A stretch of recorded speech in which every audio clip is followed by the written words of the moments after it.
Legal procedure जो topic है अपना, इस लीगल प्रोसीजर टॉपिक के अंदर अपन ने इंडियन लीगल सिस्टम देख लिया। इंडियन इंडियन लीगल सिस्टम अपन ने देख लिया। ओके, अभी आपको मैंने एक बताया था क्रिमिनल क्रिमिनल लॉस।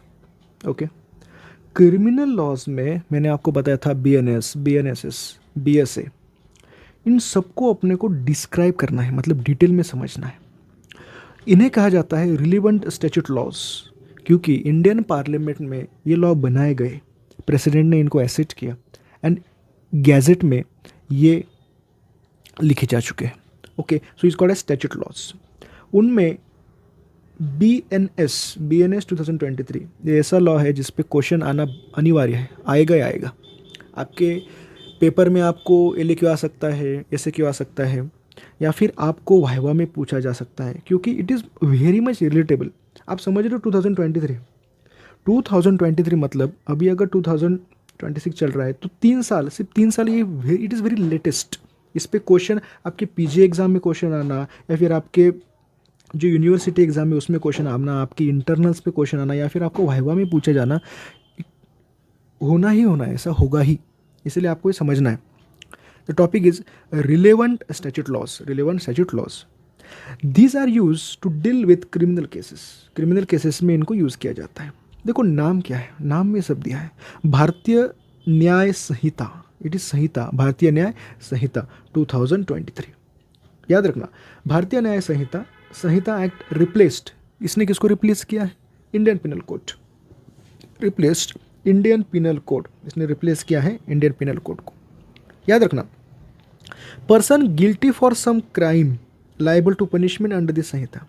अगर कोई पर्सन कोई क्राइम करता है and that person is guilty, मतलब ही और शी एक्सेप्ट दैट उन्होंने क्राइम किया है, तो उस केस में आपको उनको पनिशमेंट देना है। कोर्ट में जज को उसको अगर उसको पनिशमेंट देना है तो जो पनिशमेंट देना है it will be done on the basis of Bharatiya Nyaya Sanhita. Bharatiya Nyaya Sanhita, याद रखना, consolidate and amend provisions relating to offences and punishment. जब कोई ऑफेंसेस करता है, उस पर्सन को आपको पनिशमेंट देना है, उस केस में जितने भी अमेंडमेंट है and amend provisions related to offences, ये भारतीय न्याय संहिता के अंडर होते हैं। मतलब उनके जो रूल्स है उन सब रूल्स को अमेंड करना, ये सब किसके अंडर आएगा? बीएनएस के अंडर आएगा। ये सब किसके अंडर आएगा? बीएनएस के अंडर आएगा। तो बीएनएस में क्या होगा? अगर आपको पूछा जाता है कि बीएनएस में जो लॉज लिखे जाते हैं वो किस प्रकार लिखे जाते हैं, तो समझो, मैं आपको एग्जांपल देता हूँ, उस एग्जांपल से आपको अच्छे से समझेगा। अगर समझो रेप को आपको डिस्क्राइब करना है, तो फर्स्ट ऑफ ऑल बीएनएस में क्या होगा? बीएनएस में रेप की डेफिनेशन होगी। What is rape?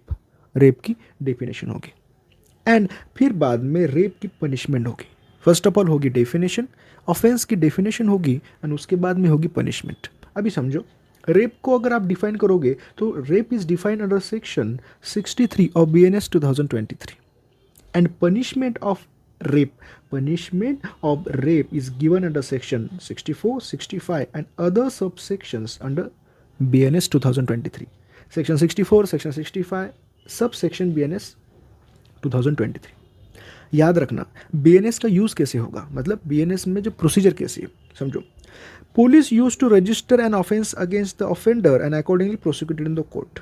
मतलब आपने सुना होगा चार्जशीट बनाई जाती है, तो पुलिस बनाती है चार्जशीट, उसमें अकॉर्डिंग टू बीएनएस वो जितने भी क्राइम, कितने भी ऑफेंसेस किसी पर्सन ने किए हैं, उस बेसिस पे वो चार्जशीट बनाते हैं। तो पुलिस ऑफेंस रजिस्टर करता है किसी ऑफेंडर के खिलाफ on the basis of BNS, फिर बाद में उस पर्सन को कोर्ट में प्रोसिक्यूटेड किया जाता है, प्रोसिक्यूटेड इन द कोर्ट। याद रखना, कोर्ट का काम क्या है? What is the function of court? Court क्या करेगा? Court ultimately decide whether stated offences falls under labeled section of BNS 2023।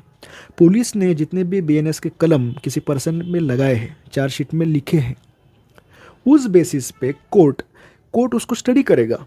Court उस पर्सन के एक्ट को स्टडी करेगा, उसके ऑफेंस क्राइम को स्टडी करेगा, एंड फिर डिसाइड करेगा कि जितने भी ऑफेंसेस BNS के अंडर है उन सब को बराबर से लगाया गया है, यस और नो। और अगर बीएनएस में जितने दिए हुए कलम हैं वो अगर अच्छे से लगाए गए हो, they are given properly, they are given as per the offence और crime, if as then accordingly punishment is given. BNS में जैसी पनिशमेंट दी है उस बेसिस पे पनिशमेंट कोर्ट अवॉर्ड करेगा, court will award the punishment. Okay, याद रखना बीएनएस के बारे में जितना भी बुक में इंफॉर्मेशन दी है, बुक में जितनी भी इंफॉर्मेशन दी है for your exams I have given you everything in detail. मैंने आपको डिटेल में आपको दिया है, तो आपको बेसिकली इसको समझना है और इससे ज़्यादा कोई क्वेश्चन पूछा नहीं जा सकता। कोई भी आपको अगर क्वेश्चन पूछा जा रहा हो तो जितनी इन्फॉर्मेशन मैंने दी है उससे ज़्यादा आपको पूछा नहीं जा सकता। बस आपको हर एक पॉइंट कितने हैं, 1 2 3 4 तो पॉइंट है। इन चारों पॉइंट को अगर आप समझ जाते हो तो आपको लर्न करने की कोई ज़रूरत नहीं है। बस वीडियो देखो, समझो और पेपर में लिखो, बस इतना ही। Okay, thank you.